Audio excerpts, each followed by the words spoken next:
बोलिए श्री सद्गुरु महाराज की जय। श्री सद्गुरु महाराज की जय। आप सबों ने भक्ति रूपी दान आज सत्संग में दे रहे हैं, ये कम बात नहीं है और बहुत ही ध्यान पूर्वक हमारे भाई बहनों ने इसे श्रवण किया। और मैं मानता हूँ कि इस तरह से सत्संग होने पर यदि लोगों को समझदारी न आवे तो फिर किसका दोष है।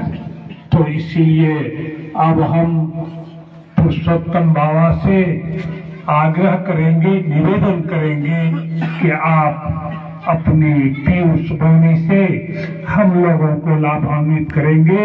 बोलिए श्री सद्गुरु महाराज की जय।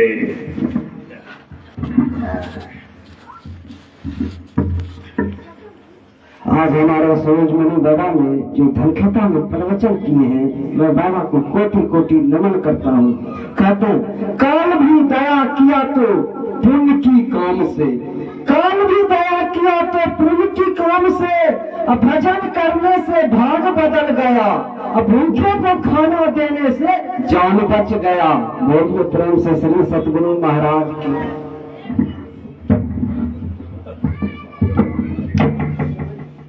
उसमें बाबा एक ही बात, 4 बजे के अंदर ही आज हम लोग गुरु भजन भी करेंगे और आरती भी करेंगे। 4:45 बजे।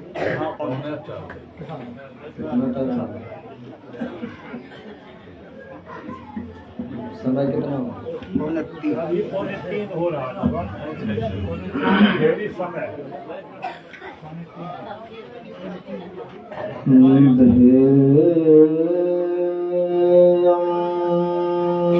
सदा परिभवगनमभीष्टदोहम् तीर्थास्पदं शिवविरञ्चनुतं शरण्यम् वृत्तिहारतिहं प्रणतपाल भवाब्धिपोतं वन्दे महापुरुष ते चरणारविन्दम्।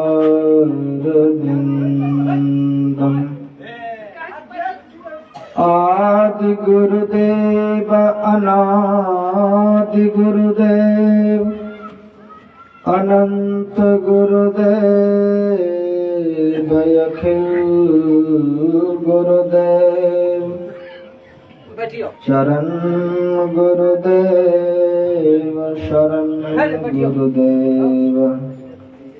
श्री गुरु महाराज चरणारविंद नमो नमस्ते। बोलिए सद्गुरुदेव भगवान की जय। गुरुदेव भगवान की जय। गुरुदेव भगवान की जय। अखिल विश्व ब्रह्मांड नायक परम पिता परमात्मा सद्गुरुदेव के चरणों में कोटि नमन। मंचस्थ पूज्य संत चरण, उपस्थित धर्म प्रेमी सज्जनों, भक्तिमती माताओं एवं आदरणीय ग्रामवासियों, हम लोग बड़े ही बड़भागी हैं। यह संत मत का सत्संग हम लोगों को भगवान की तरफ से मिला है। गोस्वामी जी लिखते हैं कि धन्य धन्य मैं धन्य यति, यद्यपि सब विधिहीन, निज जन जाने राम मोहि संत समागम दे। ये संतों का समागम भगवान हमको अपना जान करके दिया है। हम भी उस भगवान को अपना माने कि एक ही व्यक्ति अपने अहंकार के कारण भगवान शिव से भी श्रापित हुआ और गुरु से भी। एक बार में उसका पेट नहीं भरा, श्राप बुझी। भगवान शिव ने भी श्राप दिया और गुरु ने भी श्राप दिया। तो जीवन में इतना गुरु से हठ नहीं करना चाहिए। गुरु महाराज जब शरीर में थे तो एक व्यक्ति गुरु महाराज से सत्संग के लिए प्रोग्राम मांगने आया। तो गुरु महाराज कहते हैं हमको समय नहीं है, हम नहीं जा पाएंगे। बहुत जिद किया, प्रोग्राम ले लिया। तो प्रोग्राम जब लिया तो गुरु महाराज जाने में असमर्थ थे, किसी और को भेज दिए। लेकिन जब सत्संग प्रारंभ हुआ तो उसका मन नहीं माना। गाड़ी भेजवा करके गुरु महाराज को खूब जिद किया कि नहीं हुजूर चलिए चलिए चलिए। जिद के कारण ले तो गया। गुरु महाराज चौकी पर शयन कर रहे थे, वहां से घोलट करके गिर गए, हाथ गया टूट, सत्संग भी नहीं कर पाए। तो गुरु महाराज पहले मना करते थे कि मत ले जाओ, हट करके ले भी गया तो क्या हुआ? गुरु महाराज कहाँ टूट गया, बैंडेज करेगा कि सत्संग करेगा? तो सत्संग उसका नहीं ही कर पाए गुरु महाराज। तो गुरु और हरि के सामने किसी भी तरह का जिद और अहंकार, कागभूषुंडी जी के जीवन में यही है कि गुरु के सामने बहुत जिद किया, बहुत हठबाजी किया, हमको ये सुनाई। तो गुरु के पास भी वो सठ बना रहा और ईश्वर के सामने बैठ करके गुरु का अपमान करता रहा। दोनों काम किया। गुरु भक्त बन के भी उसने वही काम किया, भगवान शिव का नाम जपते हुए भी उसने वही काम किया, लेकिन फायदा दोनों में भी नहीं मिला। भगवान शिव भी श्राप दिए तो अयुत जन्म भर पावहि पीड़ा, तुमको 10,000 वर्ष तक सांप की योनि में रहना पड़ेगा। लेकिन सो दयाल नहीं कहूँ कछु, पूर्ण रोष लवलेश, अति अघ गुरु अपमानता सह न सके में। तो गुरु दयालु है तो इसका मतलब नहीं है कि हम उसको खूब हठबाजी करें। तो गुरु के सामने सठता नहीं करना चाहिए, भगवान के सामने सठता नहीं करना चाहिए। जीवन में अहंकार जो है बड़े बड़े को गिरा देता है। भागवत महापुराण में आता है कि एक राजा पौंड्रक था। राजा था उस समय भगवान श्री कृष्ण द्वारकापुरी में द्वारकाधीश बने हुए थे, राजा बन चुके थे।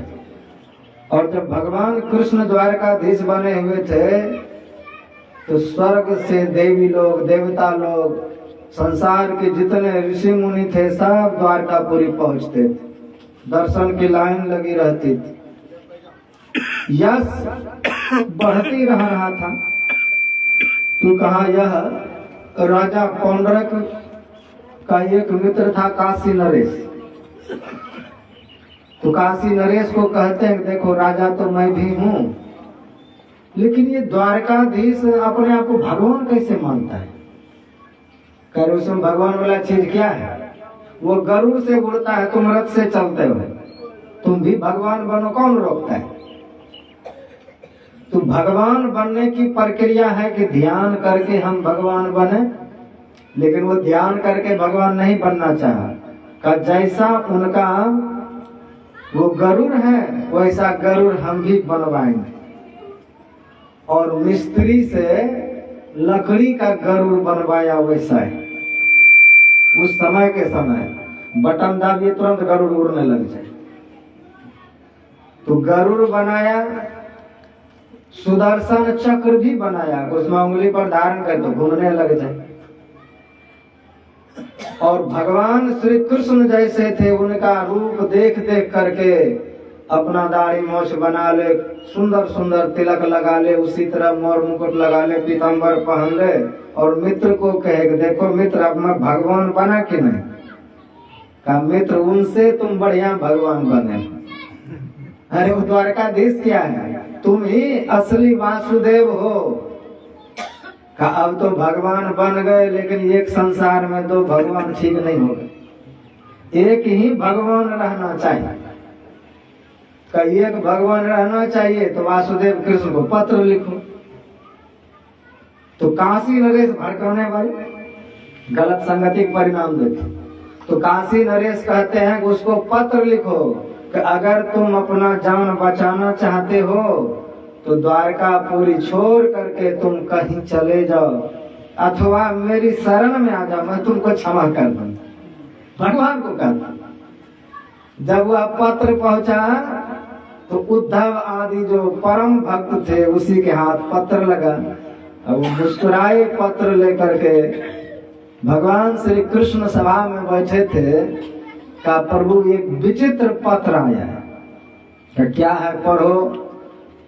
तो पूरा सभासद लगा हुआ था, उसी में पढ़ते हैं कि असली वासुदेव राजा पौंड्रक, मैं असली वासुदेव हूँ और द्रविड़ देश का राजा हूँ। अगर अपनी जान बचाना चाहते हो तो मेरी शरण में आ जाओ, नहीं तो राज छोड़ करके भाग जाओ। तो भगवान श्री कृष्ण कहते हैं तुम भी इधर से पत्र लिख दो। भगवान श्री कृष्ण ने कहा कि पत्र लिखो। का क्या लिखो प्रभु? कहा कि लिखो, हे असली वासुदेव कृष्ण, मैं तुम्हारे शरण में कल ही आ रहा हूं। पत्र गया वहां, जैसे पत्र गया तो वो काशी नरेश को दिखाता है कि देख तू कहा था वो भाग जाएगा, वो आ रहा है कल। का भगवान बने हो तो कुछ ना कुछ रिस्क उठाना पड़ेगा। अरे आने दो, देखा जाएगा क्या होगा। तो भगवान कृष्ण बिल्कुल पैदल आए, पैदल वहां पहुंचते हैं। जैसे भगवान कृष्ण वहां पैदल पहुंचा, तुरंत अपना बटन दबाया और उसका गरुड़ उड़ने लगा आकाश में। तुरंत उसने अंगुल खड़ा किया और सुदर्शन चक्र चलने लगा। भगवान भी बड़ा विचित्र, इसने कितना मेरा कॉपी किया है, मेरा मुंह देख करके क्या कैसे मैं पहना हूँ, सब पहन करके ये असली भगवान बन गया है। भगवान कृष्ण नीचे हैं, अब पौंड्रक राजा गरुड़ पर उड़ रहा है चारों तरफ। तो भगवान बिल्कुल है खाली हाथ, कुछ नहीं हाथ में। तो भगवान कृष्ण कहते हैं कि हे वासुदेव, अब मैं अपना सुदर्शन भेज रहा हूं, इसको संभालो अगर संभाल सकते हो।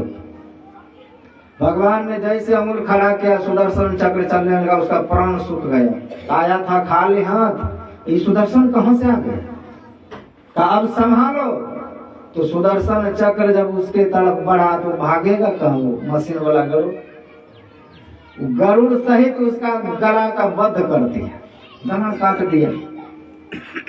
और वह सुदर्शन जिसने उसको बहकाया था वो काशी नरेश काशी पहुंचा, उन राजा का राज विध्वंस करते हुए उसका विनाश कर दिया। भगवान के सामने भगवान बनने वाला, गुरु के सामने गुरु बनने वाला, यही संसार में हाल होता है। गुरु के सामने अहंकारी बनने वाला। तो ऐसे राजा पौंड्रक और काशी नरेश दोनों को ठंडा कर दिया भगवान।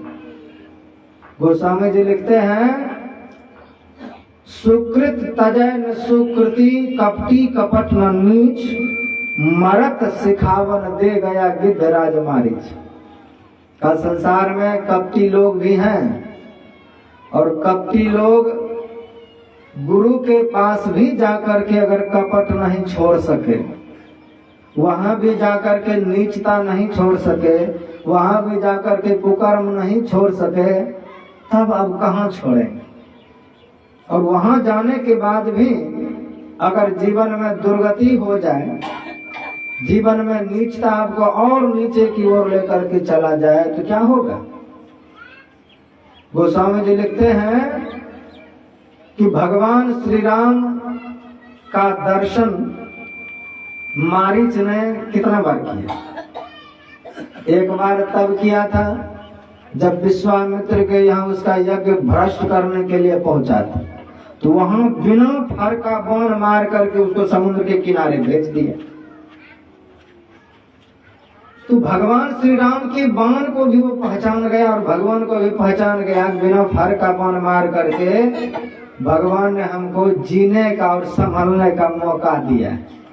इसलिए तब से वो राक्षसी प्रवृत्ति छोड़ करके राम राम राम राम करते रहता था। रावण जब पहुंचा उसके पास कि मामा जी मेरा ये काम कर दीजिए, कहा देखो मैं तो ये सब काम नहीं करता हूँ। तो रावण ने कहा मैं विनती कर रहा हूँ, इसके साथ साथ आदेश भी है, समझ। अब मेरा आदेश नहीं पालन करने वाले का क्या दशा होता आप भली भांति जानते हैं। तो डर गया, कहा ठीक है। तो सोने का हिरण बन के गए, भगवान श्री राम को सीता जी से दूर ले गए। कपटी था। भगवान श्री राम जब दूर लेकर के गया भगवान को, वहां अगर वो मारीच अपना रूप प्रकट कर करके क्षमा मांग लेता, प्रभु मैं तो डर के कारण ऐसे इसी काम से आया हूं, लेकिन वहां भी कपट किया। 2 बार दर्शन किया, सीता मैया का भी दर्शन हुआ, लेकिन वह कपटी है ना, नाम का जप कर रहा है लेकिन कपट नहीं गया। राम राम कर रहा है, राम जी को देख रहा है, दौड़ रहा है, फिर पीछे मुड़ करके राम जी को देखता है, लेकिन भीतर में छल है, वो जान रहा है ये परमात्मा है। भीतर में छल है कि इतना दूर इसको लेकर के जाऊंगा कि रावण का काम बन सके। वो भक्त बन के भी गलत ही काम किया। और जब राम जी ने तीर मारा, उस समय भी हाथ जोड़ के क्षमा मांग सकते थे, प्रभु आपके शरण में हूं, लेकिन उस समय भी कपट किया। मारा राम जी ने उसको, लेकिन राम जी के आवाज में लक्ष्मण जी को आवाज देता है कि भ्रमित हो जाए कि राम ही गिरे हुए हैं, राम जी को ही तीर लगा हुआ है। तो गोस्वामी जी लिखते हैं कि कपटी हर हालत में कपट करेगा, चाहे वो गुरु के शरण में भी आ जाए तो उसका कपट नहीं छूटे। तो छोड़ना चाहेगा तब ना छूटे। यहाँ भी आकर के वही अगर कर्म करेगा तो यहाँ गुरु बेचारा क्या करे, फिर गुरु क्या करेगा, हरि क्या करेगा। भगवान शिव के बारे में कितना सुंदर आया है कि करुणावतारम कर्पूर गौरम करुणावतारम संसार सारम भुजगेंद्रहारम सदा वसंतम हृदयारविंदे भवम भवानी सहितम नमामि। वो कर्पूर गौरम, भगवान शिव कैसे हैं, कपूर के तरह बिल्कुल श्वेत, लेकिन राम जी का ध्यान करते करते वो भी नीलांबर हो गए। अब है कैसा, करुणा का अवतार है। जीव के दुख को वो देख नहीं पाता है।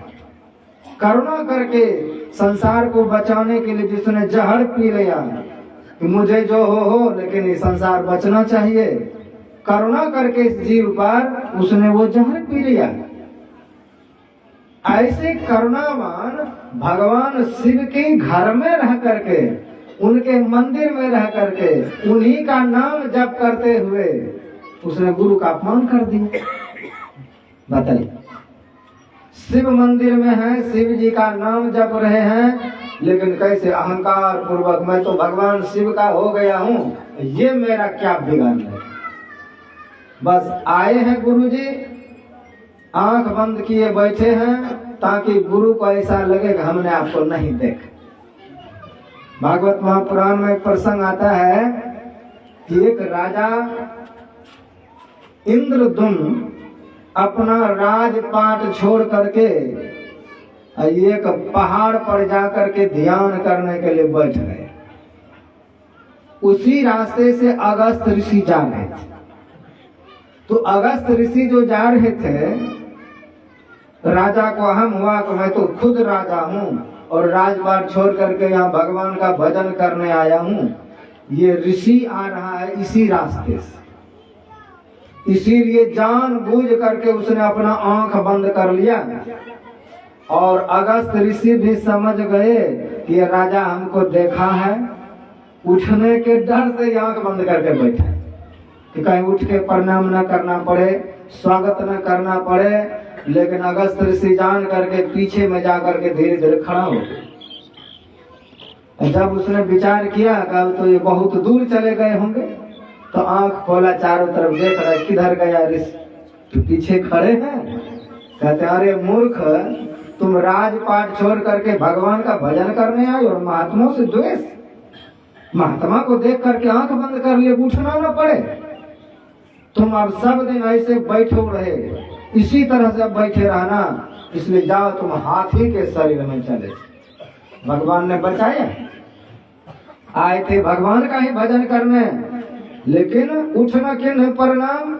अगस्त ऋषि को प्रणाम नहीं किया, दूसरे श्राप दिया तुम हाथी बन जाओ।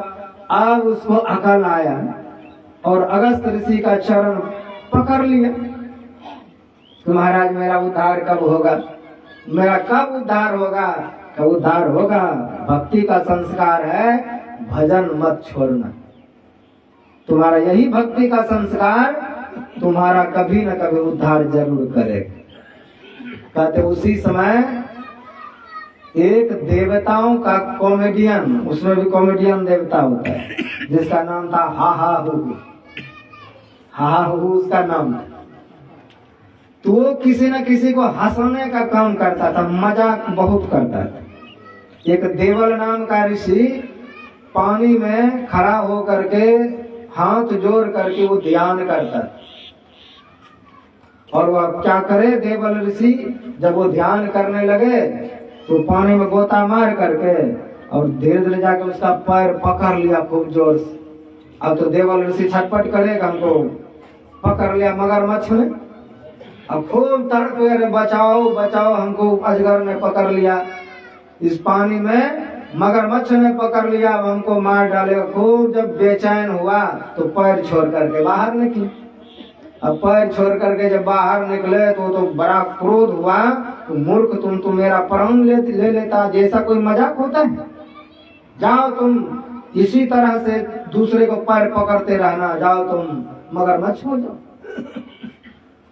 बताइए, संत के संग से पाप मिट जाता है, वह संतों के संग से पाप बढ़ गए। एक ऐसा सत्संग, इतने बड़े महापुरुष थे कि उनके आशीर्वाद से इसी जन्म में सब कुछ वो कर लेता, लेकिन उसी के श्राप से जो मगरमच्छ योनि से मनुष्य शरीर में आ जाए, वो मनुष्य शरीर से मगरमच्छ की योनि में चला गया, काग भुसुंडी कौवे की योनि में चला गया, सांप की योनि में चला गया। बताइए, कहते हैं संत दरस जब पातक टराई तो वहां बढ़ई हो गए। तो सत्संग सिर्फ संतों का संग आपका तभी पाप क्षय करेगा, तभी पुण्य बढ़ेगा, जब आप बिल्कुल श्रद्धा सुमन से भरे होंगे। अहंकार होगा, दिखावा होगा, तब तो ये प्रसंग यही बतलाता है कि चाहे शिव सामने खड़ा हो, कि गुरु सामने खड़ा हो, अगर अहंकार प्रवृत्ति बना पड़ा है तो आप वहां से भी गिर जाएंगे, वहां भी आपको कुछ नहीं मिलेगा। जैसे जोंक गाय के थन में लग जाए तो खून ही पिए, दूध उसको नहीं मिलेगा। अब बछड़ा जब भी लगेगा तो उसको दूध मिलेगा।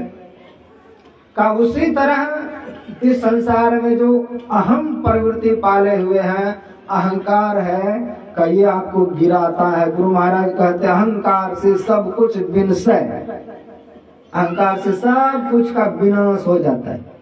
अब सो उनसे कबू करियो नहीं, और नहीं तो रहियो भवहि माही। गुरु महाराज कहते अगर गुरु से अहंकार कर लिए, ईश्वर से अहंकार कर लिए, तो इसी संसार में आपको रहना पड़ेगा और यहीं पर आवागमन का चक्र आपको झेलना पड़ेगा इसी संसार में।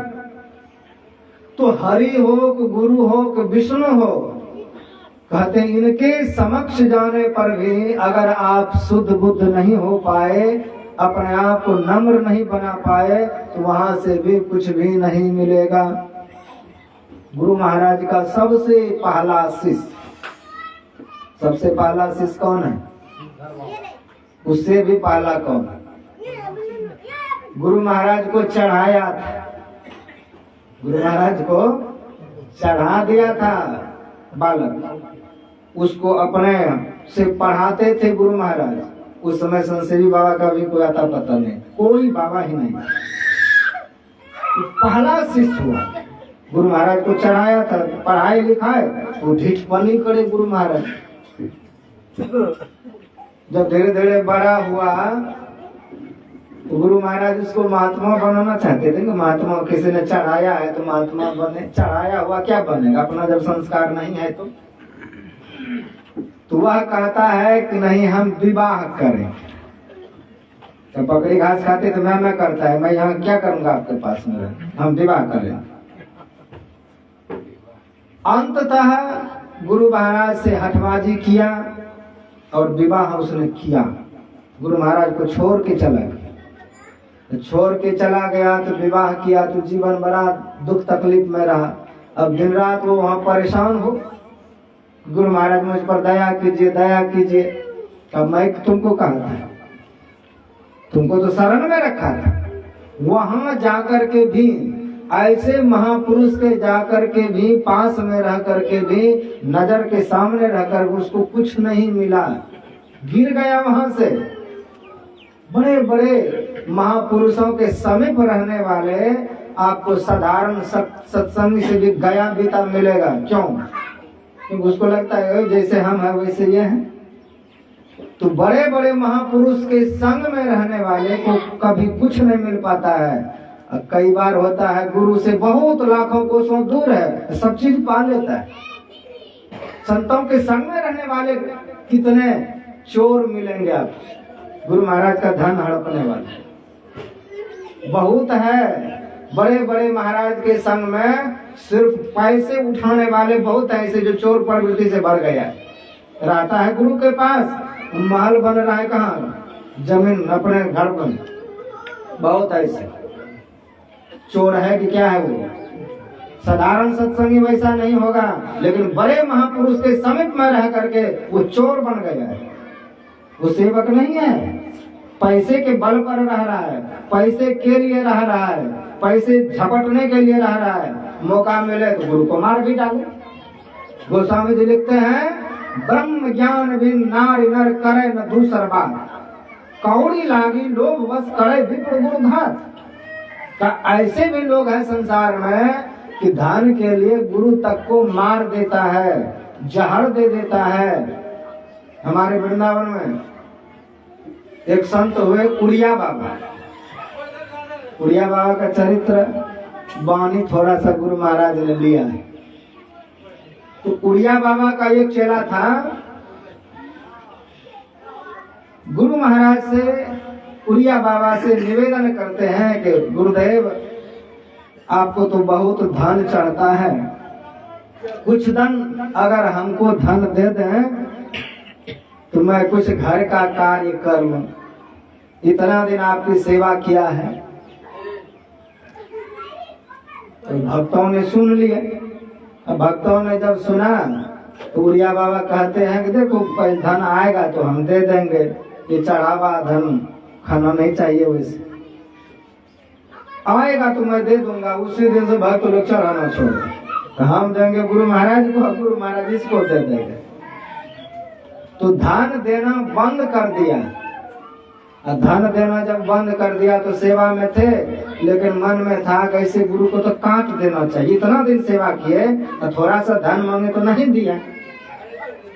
तो गरासी बनवाया, एक बहुत भार था। गरासी बना करके कमर में खोस करके रखता था। उस समय पंडाल नहीं लगता था। एक बहुत बड़ा पेड़ था, उसी की छाया में बरगद पेड़ के नीचे बैठ करके सत्संग सुना रहे थे। सत्संग सुनाते सुनाते और वो पंखा झेल रहा था चलवा। गुरु जी को पंखा झेल रहे, मन तरमस रहा कि इसको कब काटे। तो उड़िया बाबा कहते हैं कि देखो जी हम लोग जहाँ सत्संग कर रहे हैं ना, ये शमशान भूमि में बदल जाएगा। लेकिन किसी को समझ नहीं आया कि क्या कह रहे हैं, शमशान भूमि में कैसे बदलेगा। और वह पंखा डुलाते डुलाते गाड़ा से निकाला और प्रवचन करते करते गले पर दे मार। बहुत ध्यानी महात्मा था, बहुत ज्ञानी महात्मा था, लेकिन उनका भी कोई चूक रहा होगा, किसी विधि से शरीर छोड़ना है इसलिए स्वीकार कर लिया और वहीं पर उसको गला उतार के रख दिया। जितना शिष्यगण भक्तगण आए हुए थे सब ने उसको पकड़ करके उसको भी वहीं पर बलिदान दे दिया। गुरु और शिष्य दोनों पार। तो ऐसे भी शिष्य हैं कि गुरु के साथ बतंगड़ी तो करता ही है, उसके धन पर, आश्रम पर, सब चीज पर ऐसे दृष्टि रखते हैं किस तरह से मैं इसको हड़प लूं, कब ये मर जाए। तो ऐसा शिष्य की कितना दुर्गति होगा, बहुत ज्यादा का। ऐसे बड़े बड़े संतों के पास रहने वाले भी बन जाते हैं, वहां से वो कुछ नहीं लेता है और कोई घर में फोटो लगा करके स्मरण जप करके महान बन जाता है। तो ये जो आप दिन रात सुनते हैं कि संतों के दर्शन से पाप मिट जाता है, उसका बढ़ क्यों गया भाई? क्योंकि वहाँ लालच है, लोभ है, प्रगाढ़ लोभ है, भक्ति नाम का कोई चीज नहीं है, बस सेवा कर रहे हैं शारीरिक सिर्फ धन के लिए। तो उसका दुर्गति कितना बड़ा होगा। ये गुरु महाराज का धन खाना सहज है, गुरु महाराज के धन को घर में लगाना सहज है। वाल्मीकि रामायण में एक प्रसंग ही आता है, भगवान श्री राम का राज था। उस समय एक महात्मा भीख मांग करके खाता था, तो भीख मांग करके खाता था, राम राज में भीख मांग के जा करके खाता था। ऐसा दुर्भाग्य था उसका। एक दिन किसी घर में उसको भीख नहीं मिला, हाथ में डंडा लेके चलता था, घुमाते हुए जा रहे थे। जाते जाते सड़क पे एक कुत्ता देखा, कुत्ता को मार दिया सिर में डंडा, बेकसूर में। कुत्ता को जब डंडा मारा, राम राजा है ना, कुत्ता सीधे भगवान राम के दरबार में पहुंच गए। दोपहर का समय है, भगवान श्री राम शयन कर रहे हैं लेकिन नींद नहीं आ रही है। कहते लक्ष्मण, लगता है कोई मुझको याद कर रहा है, कोई लगता है हमारे दरबार में आया हुआ है। तो लक्ष्मण जी जाए और देख करके लौट आए, गुरुदेव प्रभु कोई नहीं आया हुआ है। बार बार भेजे का कोई नहीं, एक कुत्ता बैठा का, उसी को अंदर भेजो। तो कुत्ता को जब अंदर भेजा तो भगवान राम है, वो तो मुकम करोति वाचालम, सामने कुत्ता है। पूछते हैं कि क्या तकलीफ है बताओ। कहा महाराज एक महात्मा ने मेरे सिर में डंडा मारा है। तो डंडा मार दिया? क्यों? कहा मैं तो बीच सड़क पर बैठा था, उसका कुछ नहीं बिगाड़ा था, फिर भी डंडा मार दिया। कहा महात्मा को बुलाओ, सिपाही को भेजा, महात्मा को बुलाया गया। कहा बताओ तुमने इसको डंडा क्यों मारा? कहा महाराज आज किसी ने भिक्षा नहीं दिया, उसी गुस्सा में सामने ये भेंट गया तो हमने मार दिया। कहा बताओ इसको क्या दंड दूं? तो कुत्ता कहता है महाराज यहाँ का जो मठ है उसका मालिक इसको बनाए। तो मालिक बना दिया। मालिक जब बना दिया तो लक्ष्मण जी भगवान राम से कहते हैं तो बड़ा ये अनर्थ हुआ। कुत्ता को लाठी मारा, इसने उसको पारितोषिक में महा का महंत बना दिया। कुत्ते से पूछा गया कि आपने सिर फोड़ा आपका, तो आपने उसको दंड देना था ना, उसको पारितोषिक क्यों दिए? कहा महाराज ये कुत्ता का मजबूरी कुत्ता ही समझे, जब तक वो कुत्ता बनेगा नहीं तो कैसे समझेगा। का मतलब ये है कि पहले मैं भी वहां का महंत ही था और वहां पर दान पुण्य का चीज तो खूब खाया लेकिन भजन नहीं कर पाए। इस कारण से मैं बन गया कुत्ता, उसको वहां का मालिक बना दिया हूँ। मालिक बनेगा वो भजन करने की तो प्रवृत्ति है नहीं, वह भी खूब दान का माल खाएगा, बन जाएगा कुत्ता। तो हमारा दर्द पता चलेगा कुत्ता का जीवन कैसा होता है। ऐसा दंड दिया उस कुत्ते ने भगवान श्री राम के राज में, वाल्मीकि रामायण में लिखा हुआ है। तो जीवन में आश्रम में रहें कि मंदिर में रहें, अगर जीवन में सुधार नहीं है तो कहीं भी रहने पर, गुरु के पास रहने पर भी हमारा उद्धार नहीं हो सकता है। एक पुजारी अपने मंदिर में को भगवान का पूजा करता था। उसी के सामने एक वेश्या रहती थी। अब जब शाम हो जाए तो मंदिर में खूब घंटी बजे, शंख बजे, घड़ियाल बजे, आरती हो तो वेश्या वहां से तड़प उठती थी, हे प्रभु मेरा जीवन कैसा है जो घृणित कार्य करता हूँ, दूसरों को खुश करने के लिए अपना शरीर सौंप देता हूँ। बहुत रोए वो, लेकिन मजबूरी है मेरा करना, इसलिए कर रहा हूँ। जब 10-11 बज जाए रात, जब वहाँ मृदंग बजे, जब सारंगी बजे, जब वहाँ पर पूरा संसारिक गीत गाने बजने लग जाए तो पुजारी यहाँ पर तरसे कि हे प्रभु मैं कैसा हूँ, लोग देखिए वहाँ मजा लूट रहे हैं और मैं यहाँ पड़ा हुआ हूँ। जितना लोग वेश्यालय में जाओ उसके नाम से पत्थर ये रख करके, एक पत्थर, एक आदमी गया, 2 आदमी गया, पत्थर का ढेर लगा हुआ है। एक दिन ये मंदिर से बाहर निकले और उधर से वेश्यालय से वेश्या, दोनों की भेंट हो गई। कहा देख पापिन तुमने कितना पाप किया, ये पहाड़ जो जमा है ना पत्थर का, इतना व्यक्ति तुम्हारे पास गया है, इतने व्यक्ति के साथ तुमने पाप किया है, तो पाप का ढेर तुमने लगा दिया है। वेश्या को बड़ा पश्चाताप हुआ और रात में पश्चाताप करते करते मर गई और पुजारी भी मर गए। दोनों जब मर गए तो दोनों जब पहुंचते हैं स्वर्ग और नरक के द्वार पर तो पुजारी को खींच करके नरक ले गए, वेश्या को आदर सहित स्वर्ग ले गया। तब तो वहां पर बहुत लड़ाई झगड़ा ठान दिया, ये क्या बात है, मैं सब दिन भगवान की पूजा की, इसने सब दिन पाप किया, इसको ये स्वर्ग और हमको नरक। का बेशक तू मंदिर में था लेकिन मन वेश्या के पास जाता था।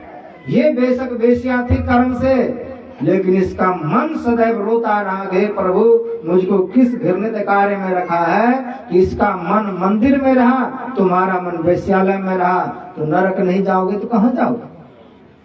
तो गुरु के पास रहे कि कहीं रहे कि सत्संग में रहे, अगर जीवन में सुधार नहीं हुआ तो कहीं भी रहने पर आपका कल्याण नहीं है। काकभुसुंडी शिव को देखा, गुरु को देखा, लेकिन दोनों बार उसको श्राप मिला, दोनों बार श्रापित हुए, दोनों बार उसको दुख का मुख देखना पड़ा। लेकिन फिर भी गुरु इतने दयालु हैं कि उनके उद्धार के लिए शिव से प्रार्थना किया कि नमामि स्मीशान निर्वाण रूपम, आप तो मोक्ष के दाता हैं, इस दुख से इसको छुड़ाइए। तो गुरु के विनती करने पर 10,000 वर्ष से सीधे 1,000 पर आ गए। का इतना तो इसको भोगना पड़ेगा 1,000 वर्ष। भागवत महापुराण में एक प्रसंग आता है कि देवताओं का जो राजा है इंद्र, वह अपने राज गद्दी पर, इंद्र गद्दी पर बैठा हुआ था और वहां पर गंधर्व गंधर्वियां सब बैठे हुए थे, सूर्य चंद्र वरुण सब बैठ करके अप्सराओं का नृत्य देख रहा है, आनंद पूर्वक नाच देख रहा है। और उसी समय गुरु बृहस्पति खड़ाऊ पहनते हुए स्वर्ग लोक में प्रवेश किया। अब स्वर्ग लोक में जैसे बृहस्पति जी महाराज प्रवेश किया, इंद्र समझ गए कि मेरे गुरुदेव आए हैं।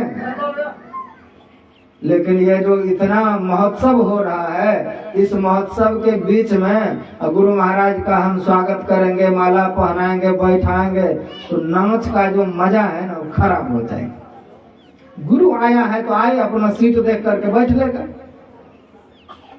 इंद्र को इतना घमंड हुआ कि नाच की तरफ अपना आंख गड़ाए रहा। गुरु महाराज आए हैं, खड़े हैं, उसको लग रहा है गुरु महाराज खड़े हैं, लेकिन ये नहीं हुआ कि गुरु महाराज को बैठने के लिए आदर दें, सत्कार दें, नाच देखता है।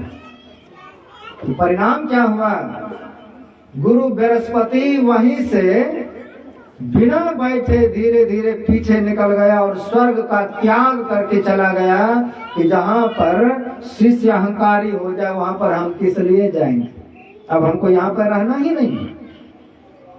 और बृहस्पति जी महाराज वहां से निकल गए और निकल करके कहीं और गुप्त स्थान में जाकर के ध्यान करने लगा। एक दिन 2 दिन देखा गुरु महाराज कहीं मिल नहीं रहा है। अब छटपटी उसको लगा इंद्र को कि बिना गुरु के आदेश के मैं तो इस इंद्रासन को चलाया ही नहीं, अब मैं कैसे चलाऊं। दौड़ के गया ब्रह्मा के पास और कहते हैं कि हे ब्रह्मा जी, मेरा गुरुजी नाराज होकर के कहाँ चला गया पता नहीं, अब मैं क्या करूं। तो ब्रह्मा ने भी डांट के भगाया कि गुरु को नाराज क्यों किया, जाओ गुरु ढूंढो। तो गुरु कहाँ ढूंढेगा, उसने सोचा गुरु नाराज हुआ तो क्या हुआ, दूसरा गुरु कर लेते। गुरु का कमी है संसार में, एक गुरु रूठ गया तो क्या करना, मानने की जरूरत नहीं है, दूसरा कर ले, उनसे बढ़िया वाला गुरु करे। तो गुरु नाराज है, वो दूसरे के पास पहुंच गया। त्वष्टा ऋषि का पुत्र था त्रिशिरा, जिनको 3 सिर था। 3 सिर वाले प्रतीक है, एक है गंजा पीने वाला गुरु, दारू पीने वाला गुरु, मांस खाने वाला गुरु है ना संसार में।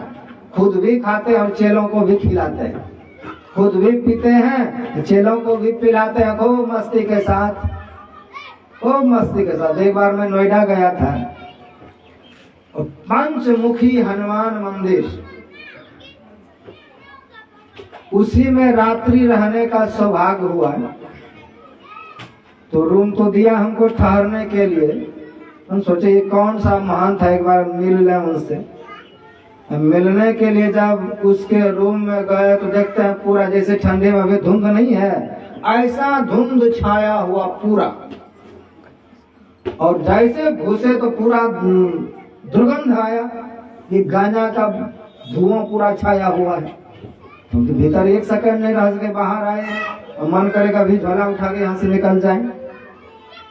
तो पूछे कि यहाँ इतना धुआं किस चीज का चल रहा है, कहा महाराज ये तो 5000 का रोज गांजा पी जाता है, इतने बड़े महापुरुष हैं ये, गांजा पी जाता है 5000। तो ऐसे गुरु बहुत हैं। तो कहा इनसे अच्छा गुरु करेंगे तो 3 सिर वाला, एक वो सिर से वो दारू पीते थे, एक से अन्न खाते थे, एक से सोमरस पीते थे। तीसरा 3 सिर वाले गुरु किए और गुरु से मंत्र लेकर के यज्ञ हवन करने लगे। तो वह तो दारूबाज गुरु था, तो वह अपना चेला का भला क्या करेगा।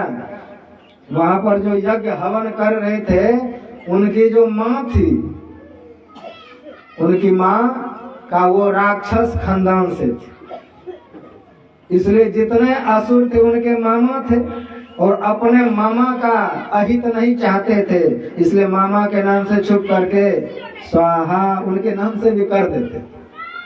तो मामा के नाम से जो हवन कर देते थे, इंद्र ने देख लिया का ये तो बड़ा अन्याय है, गुरु मेरा है और हित उसका चाहता है, और तलवार लिया गुरु का सिर काट दिया।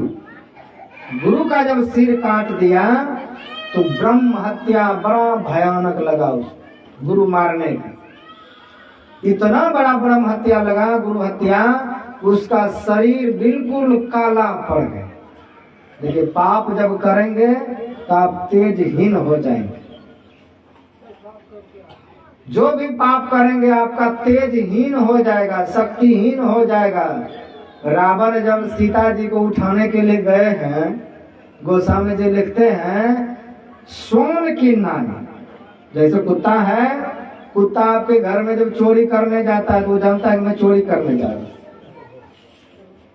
तो चोरी करने बिल्कुल धीरे धीरे घुसेगा और कुछ न कुछ लेकर के वो भाग करके दूर में ले जाके खाएगा।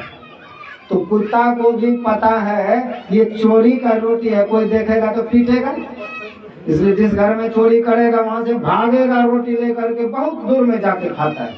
ईमानदारी का रोटी सामने खाए नहीं, तो कुत्ता को भी पता है कि ईमानदारी का रोटी हमको दिया है, ये हम चोरी करके लाए। दोनों में फर्क है उसे भी। तो कहा इतना इंद्र ने पाप किया, उस पाप से उसका शरीर काला पड़ गया, और जब काला पड़ गया उसका शरीर, तो कोई भी नहीं चाहता था कि अब इंद्र के गद्दी पर रहे। ऐसा पापी इंद्र हमको नहीं चाहिए।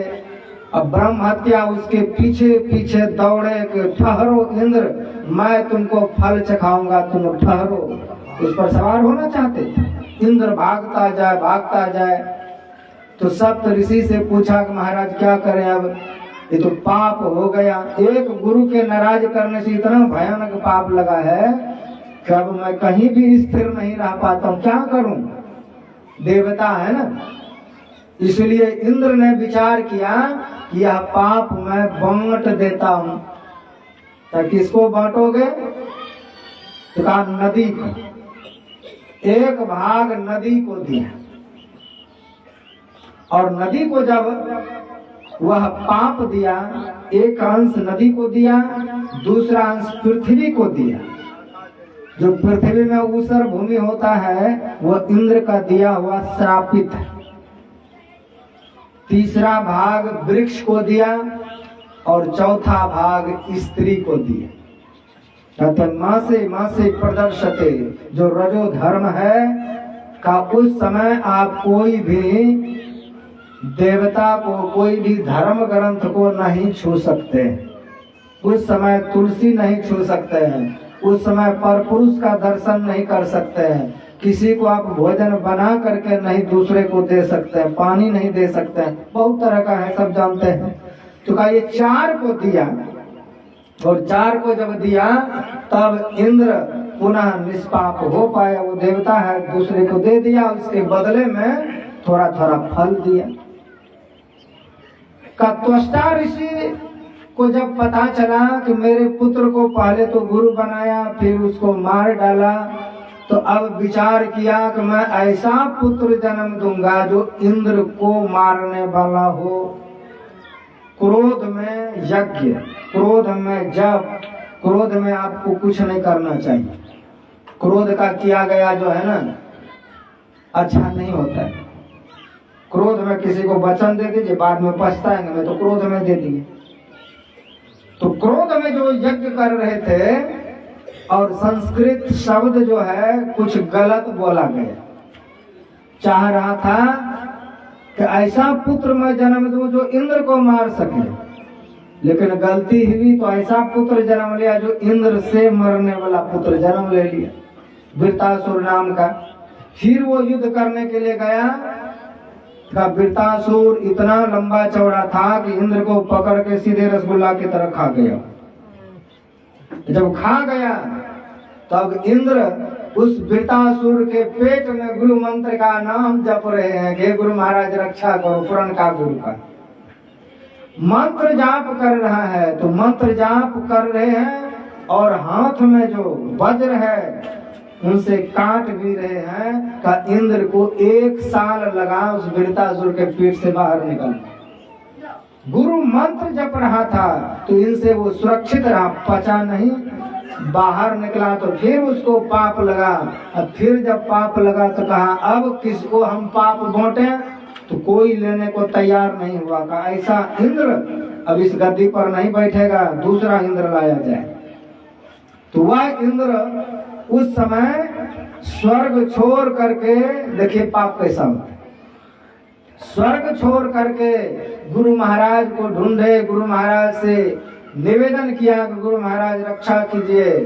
तो कहा यह जो तूने पाप किया है, इस पाप को नष्ट करने के लिए अब तुमको भारत भूमि जाना पड़ेगा। और भारत में भूमि में जा करके वहीं पर है मान सरोवर, उसी मान सरोवर में घुस करके तुमको 12 बरस तक तपस्या करना पड़ेगा। उस समय मान सरोवर हमारा था, आज दूसरे देश के पास चला गया है, छीन लिया लोगों ने।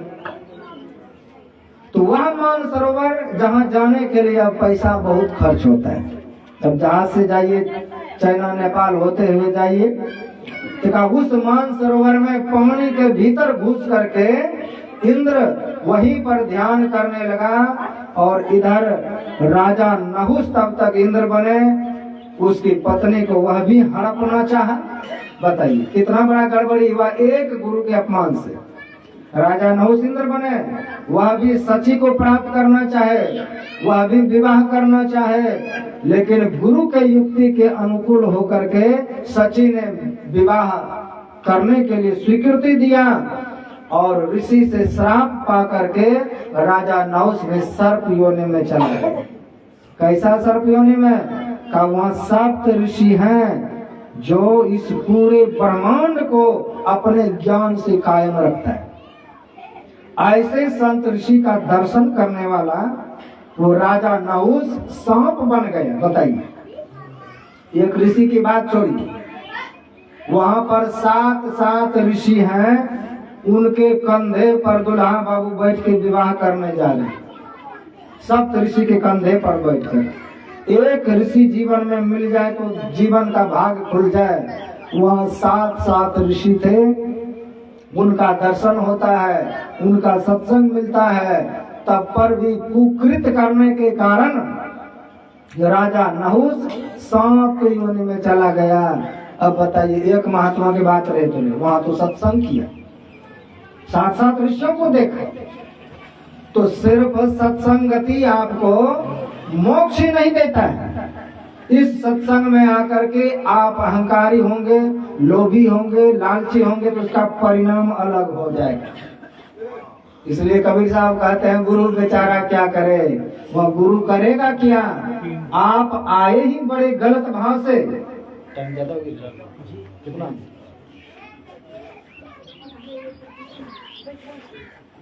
10 मिनट। श्री सद्गुरु महाराज की। इसलिए आप देख रहे हैं कि देवता भी हैं, वह भी अगर गुरु का अपमान करता है तो वो भी रसातल चला जा रहा है। गंधर्व भी है, कोई बहुत ऊंचे दर्जे के हैं, चाहे वो भगवान कृष्ण से आरार किया, चाहे भगवान शिव से किया, चाहे किसी महात्मा से किया, उसका पतन हुआ जीवन में और बहुत नीचे की ओर चला गया। जीवन में गुरु धारण करना ही काफी नहीं है। गुरु जब धारण किए हैं तो उसके अनुकूल रहना चाहिए। भगवान शिव कहते हैं, अगर गुरु को कभी भी तू मैं करके किसी ने बात कर ली तो कहा वह व्यक्ति शमशान घाट के वृक्ष बनता है। शमशान घाट का वृक्ष, और उस वृक्ष पर मुर्दा खाने वाले गिद्ध लोग बैठ करके उसी पर अपना विष्ठा का त्याग करते रहते। शमशान भूमि का वृक्ष तो भगवान श्री ही कहते हैं। गुरु गीता में पढ़ के देखिए कि गुरु के थोड़ा सा अपमान पर कितना बड़ा बड़ा दंड उसने दिया है। दूसरी बात देखिए, भगवान श्री राम जब राजा दशरथ ने उसको राजा बनने का घोषणा कर दिया कि कल हम अपने पुत्र को राजा बनाएंगे, लेकिन अपने गुरु महाराज से पूछे तक नहीं, राजा बना देंगे। अपने मर्जी से राजा बनने का ऐलान कर दिया, और सुबह जब हुआ तो अपने सेवक को कहता है कि जाओ वशिष्ठ जी को बुला करके लिए। यह क्या भाव है? यह कहते हैं तब नरनाह वशिष्ठ बुलावा, यानी उसमें मन में क्या भाव है, मैं तो मनुष्यों का राजा हूँ, अरे जाओ वशिष्ठ जी को बुला करके ले जाओ। बस इतना ही गलती किया है। जिस गुरु के शरण में राजा दशरथ रहते थे, सब काम पूछ करके करते थे, आज सेवक को भेजा कि जाओ उसको बुला करके ले आओ यहाँ पर मेरे पास। गुरु वशिष्ठ आए हैं, लेकिन राम जी ने बहुत तरीका से संभाला है कि गुरुदेव आपका यहाँ आगमन हुआ, मेरा सौभाग्य है, लेकिन बनता ये था कि मैं जाऊं आपके पास। शिष्य का काम है तो शिष्य गुरु के पास जाऊं, उसको बुलाए नहीं, क्योंकि आपको काम है, आपको उनसे कुछ पूछना है, कुछ जानना चाहते हैं तो खुद वहां पर जाकर निवेदन कीजिए, बुलवाइए मत किसी से। लेकिन बुलवा लिए हैं, उसी समय वशिष्ठ जी कहते हैं विधि बिगड़ गया है। जब विधि बिगड़ गया तो ऊपर वाला भी विधि बिगड़ेगा। उसी समय भगवान राम के मन में हुआ कि मैं तो राजा दशरथ के यहाँ अपने आप थोड़े आया हूँ, गुरु के कारण आया हूँ। गुरु प्रसन्न हुआ, आशीर्वाद दिया, तो राजा दशरथ के यहाँ मैं आया हूँ। आज गुरु का अपमान हो गया, अब मैं इस घर में नहीं रहूंगा। नहीं तो भगवान श्री राम को वनवास देने वाला पैदा कौन लिया है? जो त्रिलोक के मालिक हैं, क्या सरस्वती में दम है? सभी नचावत राम गोसाई, जो सबको नचाने वाला है, सभी देवी देवता को नचाने वाला है। कैसी वाल्मीकि जी ने कहा है भगवान राम को कि तुम सबको नचाने वाले हो, वेद हरि शंभु नचाओ न हरि। अब उसको कौन नचा देगा? राम जी गद्दी पर बैठना चाहे और देवता उसको कैसे उतार देगा? है कोई संभव? जिसके डर से जब भगवान राम गए, और जब गए तो पीछे से भरत जी जा रहे हैं किसको? राम जी को लौटाने के लिए। लौटाने के लिए जब जा रहे हैं तो इंद्र पृथ्वी को डांट करके कहते हैं कि देखो ये भरत राम को लौटाने के लिए जा, अगर लौटा करके लाए तो अच्छा नहीं होगा, इसलिए तुम ऐसा कांटा उत्पन्न करो कि भरत जी का पैर घायल हो जाए, ना जा सके वहां पर। हे सूर्य तुम इतना तपो कि भरत ना जा पाए वहां पर। तो गुरु ने उसको डांटा कि मूर्ख, तुम भरत का हित करना चाहते हो? अरे भरत जी वहां जा रहे थे, मेघ को बोलो कि छाया करे, पृथ्वी को बोलो तुम कोमल हो जाओ, सूर्य को बोलो बिल्कुल तुम शीतल हो जाओ। राम का अगर तुम कुछ बिगाड़ दोगे तो तुम्हारा कुछ नहीं बिगड़ेगा। भरत तो उनके भक्त हैं, उसके साथ अगर तू कुछ किया तुम्हारा सर्वनाश भी कर देगा। इसलिए पृथ्वी को कहो वैसा न करे। वो भरत जी का कैसे तो अपमान करवा देगा? तो यहाँ पर भगवान श्री राम अगर राजा बनना चाहे तो ना सरस्वती रोक सकता है, ना देवता रोक सकता है। तो देवता के मन में भाव किसने दिया? सभी नचावत राम गोसाई। राम जी ने उसको भाव दिया, उसने सरस्वती को मनाया। सरस्वती ने आकर के अयोध्या में सबके जिह्वा पर बैठ करके देखा कि राम के विरुद्ध कोई नहीं बोल रहा है, कोई नहीं। अयोध्यावासी का जो अयोध्या के बाहर के हैं वही बोल सकते हैं। तो अयोध्या की जो बाहर की थी कौन थे? मंथरा, कैकेयी की जो दासी का, उस मंथरा के जिह्वा पर सरस्वती बैठ करके कैकेयी को भड़काया। ये गलत संगति का परिणाम है। देखिए गलत संगति जल्दी काम करता है। राम जी जन्म लिए हैं बचपन से लेकर के अब तो विवाह भी हो गए हैं। इतना दिन तक राम जी को देखा है, राम जी को गोद में खिलाया है, इतना राम से प्रेम है। लेकिन आधा घंटा का दुष्कर्म, आधा घंटा का ये दुसंग राम का प्रेम पर पानी फेर दिया। नहीं, ये कुसंग क्या होता है? कुसंग को अब दूसरे नजरिया से देखिए। आपके घर में बेटी है ना, बेटी को आप अभी से बचपन से दूध पिलाए, खिलाए पिलाए, उसको बड़ा किए, उसको एक एक ग्रास खिला करके प्रेम किए, खूब किए। गलत लड़के का आधा घंटा का संग हो जाए तो आपके प्रेम पर वो पानी फेर देगा, छोड़ करके भाग रहा है। क्यों? जो 20 साल माँ बाप ने प्रेम किया वो कुछ नहीं। आधा घंटा का प्रेम किसी का मिल गया तुम छोड़ के भाग जाओगे? तो ये है गलत संगति का। आपका 20 साल का प्रेम उसके सामने कुछ भी नहीं है। का उसी तरह राम जी से खूब प्रेम किया माता कैकेयी ने, लेकिन आधा घंटा सत्संग सुना दिया उसने, मंथरा ने। तो राम के शत्रु के तरह राम से विरुद्ध हो गए और राम जी को देश निकाला हो गए, जिसमें राम जी की मर्जी है। कारण बन गया माँ। तो कहा जीवन में भगवान का दर्शन हो, गुरु का दर्शन हो, अगर आप भीतर से साफ नहीं हैं, भीतर से नहीं साफ होना चाहते हैं, तो ना गुरु रक्षा करेगा ना ईश्वर रक्षा करेगा। यही परिणाम है कि गुरु ने भी श्राप दिया, शिव ने भी श्राप दिया, जबकि वो करुणा के अवतार हैं। उनके जैसा कोई भोला नहीं है, फिर भी भोला ने कैसे उसको भाला भेज दिया, कैसे सांप योनि में भेज दिया? क्योंकि गुरु का अपमान किया है। तो गुरु का अपमान करे, चाहे कोई ईश्वर का अपमान करे, ईश्वर के अपमान करने पर गुरु तो बचा लेगा, लेकिन जब गुरु का अपमान करेंगे तो कौन बचाएगा? कोई बचाने वाला नहीं है। इसलिए जीवन में गुरु महाराज कहते हैं, सो उनसे कबू करियो नहीं। गुरु के प्रति किसी भी तरह का मन मोटाव नहीं रखना चाहिए।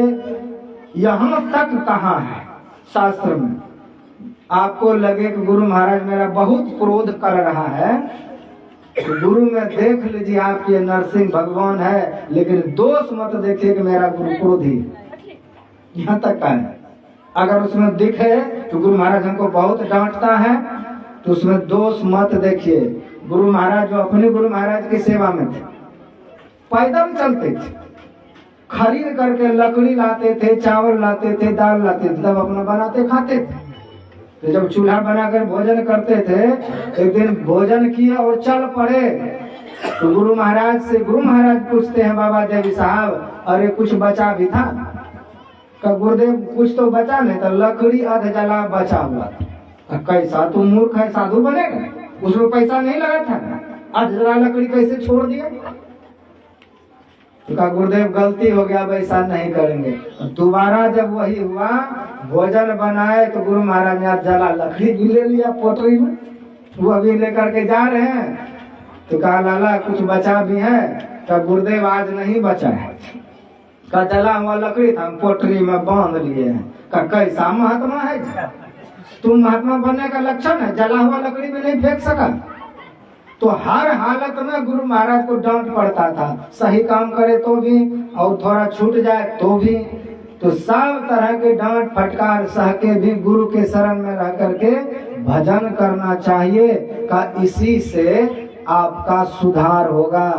घर में भी माँ बेटी को क्यों डांटता है?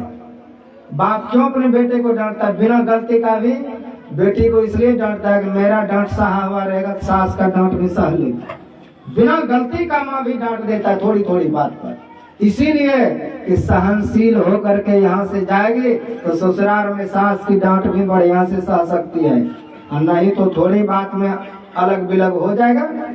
तो जीवन में माँ बाप का डांट, गुरु का डांट जीवन में अच्छा रास्ता दिखाता है। इसलिए गुरु के शरण में रह करके बिल्कुल अहंकार रहित होकर के प्रेम पूर्वक भक्ति सेवा करके अपने जीवन का लाभ लेना चाहिए। तो मैं सब तरफ से किशोरी बाबू बहुत अच्छे कर्म किए हैं। यह कह रहे थे कि मेरे पिताजी ने ही मासिक सत्संग किया था, तो सोचा एक बार मैं भी कर लूं। इतना दिन से नहीं हुआ था, बहुत सत्संग किए थे लेकिन मासिक नहीं किए थे। उसी याद में मन में हो गया, पिताजी करते थे तो हम भी कर लेते हैं। तो पिता से यह गुण मिला नहीं कि मेरे पिताजी ये काम करते थे हम भी करें। तो पिता से सीखना चाहिए। अब पिता दानी थे कि पिता सत्संगी थे, अच्छे थे, सत्यवादी थे, तो पिता का गुण पुत्र में आना स्वाभाविक है, आना चाहिए। और बड़ों के मार्ग पर चलना यही हमारा धर्म सिखाता है कि माता पिता गुरु ना वही माथा। जैसे राम जी अपने माता पिता की सेवा करते थे, ऐसे सबको करना चाहिए और धर्म के शरण में रह करके जीवन बिताना चाहिए। तो समय हो चुका है, इसलिए वाणी को यहीं पर विराम। बोलिए सतगुरुदेव भगवान की।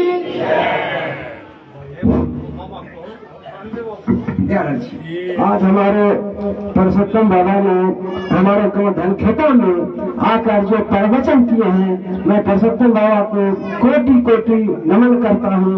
और कहते बिना गुरु से ज्ञान नहीं मिल सकता है, बिना सत्संग से गुरु नहीं मिल सकता है। जीवन में अच्छा काम करने से अच्छा जीवन है, गलत काम करने से कुत्ते का जन्म से बचने के लिए अच्छा काम करें। गुरु को शरण में जाने से मुक्ति नहीं मिलेगा। बिना गुरु से, बिना गुरु की आज्ञा से काम करने से गलत रास्ता में जाते हैं। जाते समय गुरु की आज्ञा लेकर चले। हमारे बरहंदे बाबू भी गुरु है और शिक्षा दाता भी गुरु है, और उन्हीं की कृपा से दो शब्द बोल सकता हूँ, क्योंकि वही ने हमको गुरु सिखाए हैं। देखिए, ये सब बाद में बोलने का नहीं है, ये गुरु अवज्ञा होती है। इसीलिए दूसरे दिन से